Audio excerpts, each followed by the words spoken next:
Bien, familia, hemos centrado a través de la palabra de Dios en estos elementos que son fundamentales sobre todo en nuestra vida. ¿Qué podríamos en algún momento encontrar? Tanto desde la primera lectura, como ya decíamos, en Libro de los Reyes, el Libro de los Reyes, en el cual sobre todo se nos presenta este pensamiento, la hospitalidad. Una de las cosas que aparecen en primer lugar es la hospitalidad. Segunda, la generosidad. Y tercera, el no juzgar a la gente por la apariencia, sino que más bien entremos un poquito más en el contexto del cual la misma palabra de Dios nos va llevando paso a paso y nos va presentando cómo el profeta Eliseo, en algún momento en su generosidad, sobre todo le ofrece a aquella mujer un regalo por su generosidad. ¿Qué es lo que hace? Son personas adultas, son personas grandes ya, no tienen hijos. ¿Qué hacemos por ella? Así como esto, tenemos la mamá de Samuel, tenemos en el caso también de Juan Bautista, tenemos en el caso también de Abraham con Sara. Son elementos que de alguna forma son semejantes, las imágenes que nos van a ir presentando y que ahora se repiten a través del profeta Eliseo. Como aquella mujer en algún momento recibe ese don, ese regalo de la maternidad. Que cuando en algún momento en el pueblo de Israel se tenía como algo negado, o que alguien no tenía hijos, decía que estaba maldito.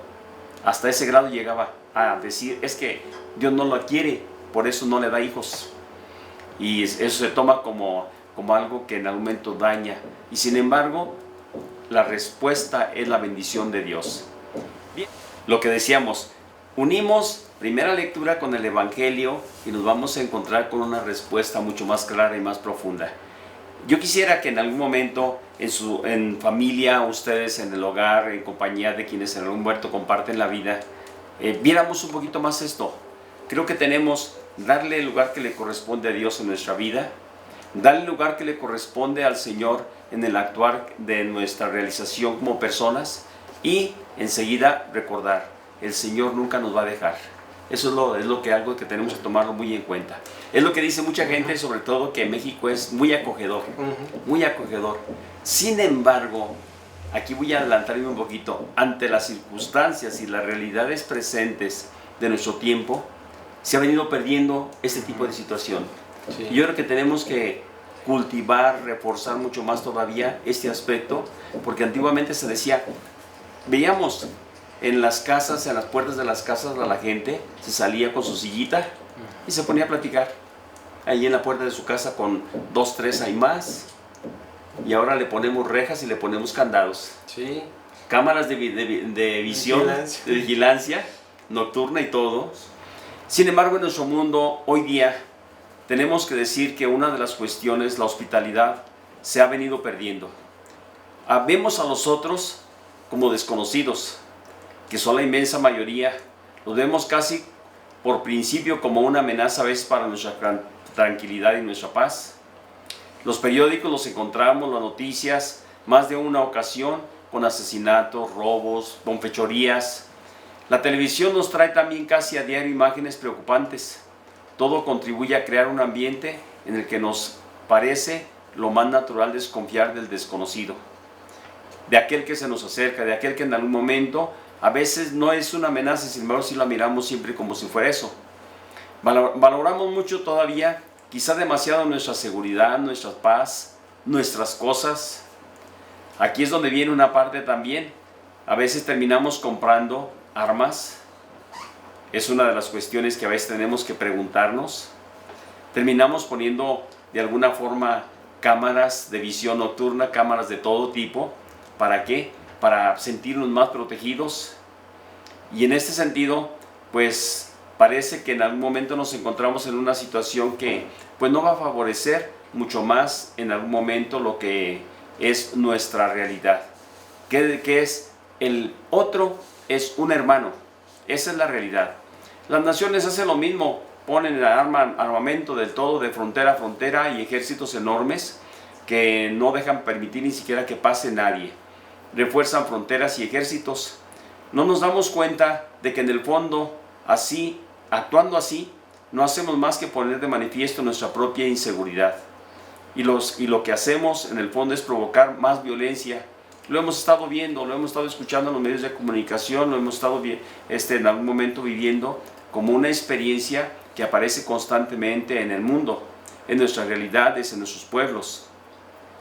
¿Qué es lo que tenemos que en algún momento sobre todo tendríamos que hacer? De alguna manera nos parecemos a aquellos animales que atacan por miedo. Oigan lo que estoy diciendo, a veces nos ponemos en ese plan tan defensivo que ante cualquier situación nos convertimos en alguien que no razonamos, sino actuamos nada más. ¿Y Jesús qué nos pide? Dice, nos pide que dejemos de mirarnos a la punta de la nariz, a nuestra punta de la nariz nada más. Y nos pide, dice, que a nuestros problemas que no nomás nos estemos mirando, abramos la mano al vecino, aunque piense diferente, sea de otra raza, de otra lengua, de otra religión, que abramos un poquito más nuestro corazón. Creo que por ahí tendría que ser este punto de partida. No se puede entender, yo creo que en este sentido, cuando actuamos de esa manera, porque más de una ocasión lo que hacemos es dañar, ofender, y tenemos que estar un poquito más abiertos. Ciertamente que hay detalles que en algún momento sí nos cuestan trabajo.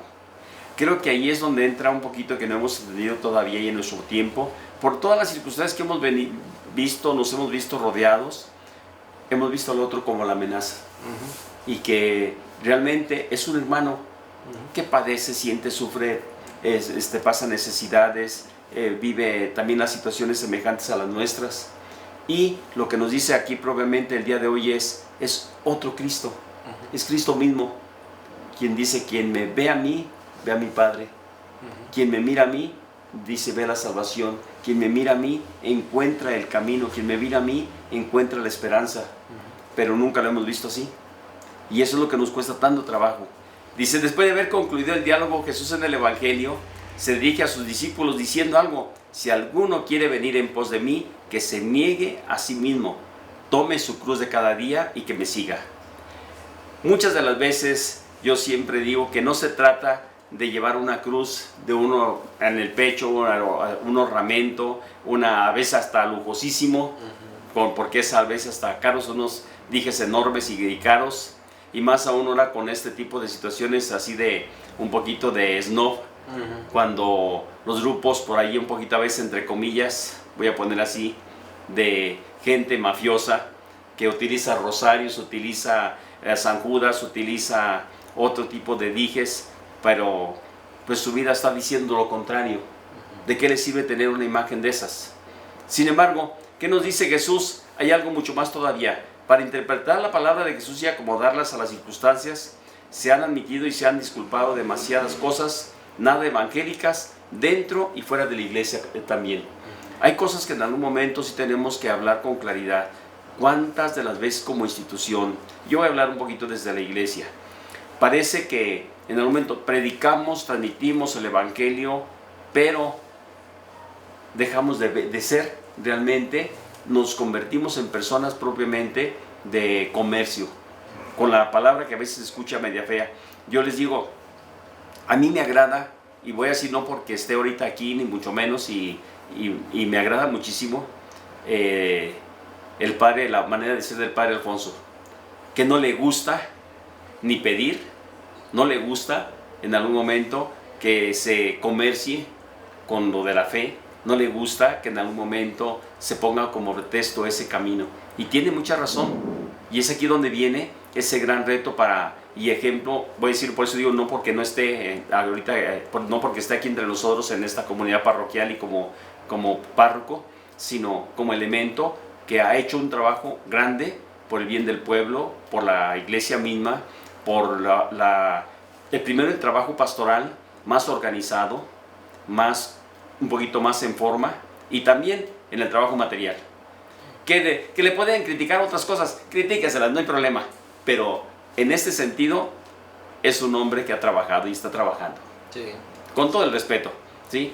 Y no porque sea él y que sea un amigo y compañero de mucho tiempo y que en algún momento hemos compartido, pero también yo sé que es un hombre que trabaja y que le echa ganas y que en algún momento él quiere ver mejor incluso la parte litúrgica. Tenemos también que decir algunos otros aspectos. Voy a pasarme un poquito más. Parece que vivir el evangelio hoy obliga a toda la iglesia, institución, a todos los miembros, a todos los ministros, a dar pequeños pasos más firmes y activos en dirección a una mayor pobreza, en una renuncia un poquito más hacia el poder. Es decir, yo mando, tú obedeces, tú eres el fiel, yo soy el sacerdote. Creo que no. La realidad de las iglesias ricas no tiene ninguna legitimidad evangélica. Aquí sí vamos a tener esto, y esto es cuestionante, porque a veces tenemos cuestiones de, voy a decirlo así con un poquito de cierto, a veces resquemor, que a veces los sacerdotes pretendemos, buscamos en algún momento querer ir a una iglesia, a una parroquia donde tenga dinero. Se oye feo, es cuestionante, pero yo sí lo quiero decir un poquito, que a veces nos hace falta un poquito ser más nobles, más sencillos, menos pretenciosos. ¿Por qué? Porque yo creo que esto es algo que no es evangélico, no educa, no forma.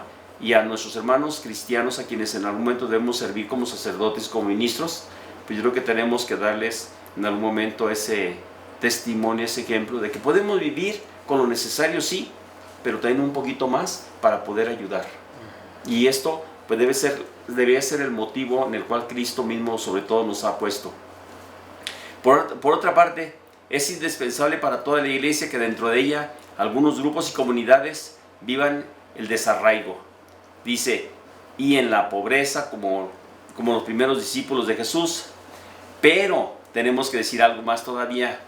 A lo largo de la historia de compartir la condición de los pobres, no ha puesto en cuestión las estructuras sociales de explotación. Dice algo más, que son las que producen las riquezas de unos y el empobrecimiento de una gran mayoría de otros. Yo creo que aquí es donde entra este papel de muchos santos, donde en algún momento sus vidas han sido testimonio. Y tenemos un Francisco de Asís, tenemos hoy al Papa Francisco con todo lo que ustedes quieran ponerle, a veces un poquito de manera de ser y de todo, pero ha sido un hombre que ha querido dar el cambio, un rostro que cambie la actitud de la iglesia. Y creo que esto le ha costado mucho trabajo, porque se encuentra con paredes muy fuertes, con los mismos cardenales, ante las situaciones que en algún momento rodean, pero pues es parte de ese caminar humano. Sin embargo, en efecto, predicar la renuncia a los bienes materiales significa exhortar a los pobres. Aquí es donde viene una parte que yo les voy a decir algo así, con comillas, a no aspirar a poseer esos bienes, sino a permanecer en el estado en que se encuentran. ¿Decir esto, que esto es justo? No. Decir a los hermanos que se encuentran hambrientos que deben alegrarse de no tener un corazón corrompido, dice, por las riquezas y los bienes materiales, pues yo creo que tampoco, no es el camino, no es evangélico. El evangelio no nos dice eso, tenemos que ser muy sinceros. Sería como decir, ustedes permanezcan así como están y nosotros teniendo todo. Y yo creo que esto no. Nos invita más bien a esto. El evangelio hoy nos invita a una sociedad, no a una sociedad de pobreza, sino a una sociedad de más justicia. Exacto. Ser más justa. Creo que esto sería como el culmen de esta parte de nuestra reflexión de este domingo, que corresponde probablemente en el sentido de la caridad, en el sentido de tener la hospitalidad, en el sentido de darnos cuenta de que en algún momento las riquezas no son el camino, que tenemos que mirar un poquito más sobre todo a que esta sociedad que hoy vivimos tenga lo necesario para vivir, que la justicia se dé más a un nivel más general, y no que permanezcan unos en un elemento de gran riqueza, en abundancia así extrema, y otros en extrema pobreza. Creo que esto no es el evangelio, y aquí es donde tenemos que mirar un poquito más cómo en algún momento este tipo de situaciones ha engendrado la situación que tenemos hoy en nuestra patria. Y aquí es donde viene, creo que tenemos que mirar qué es lo que se debe de buscar en una sociedad de manera que ha venido viviendo de manera injusta, una sociedad más, ¿cómo lo podríamos decir? Más pareja, de mayor justicia, de mejor calidad de vida en todos los niveles. Que no haya esa diferencia tan enorme que decimos los millonarios y los que no tienen nada, sino al contrario, una sociedad media que pudiera vivir. Claro, esto es un ideal. En algún momento nuestra sociedad se ha convertido en una sociedad de consumo muchas de las veces. Tenemos también cómo estamos actuando en relación propiamente con la naturaleza, con las cosas, que ojalá no sea eso lo que en algún momento pues nos lleve a decir yo tengo y los demás que se las arreglen. En algún momento mirar al otro como que es su problema, no es el mío, sino es nuestro problema realmente.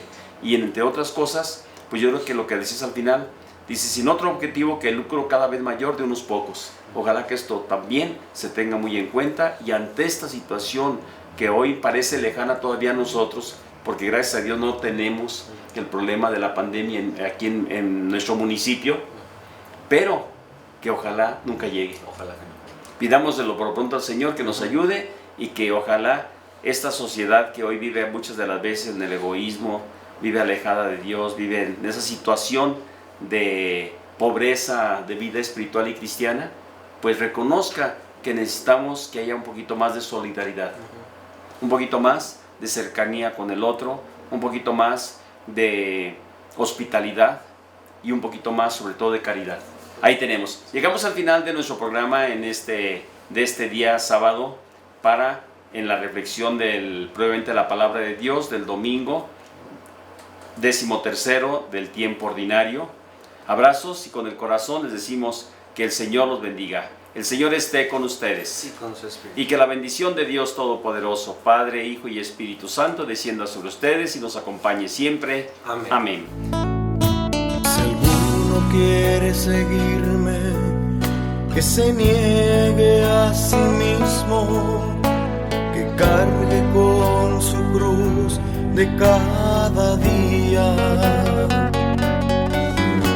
Quien quiera salvar su vida, la perderá, y el que la pierda por mí, ese la hallará.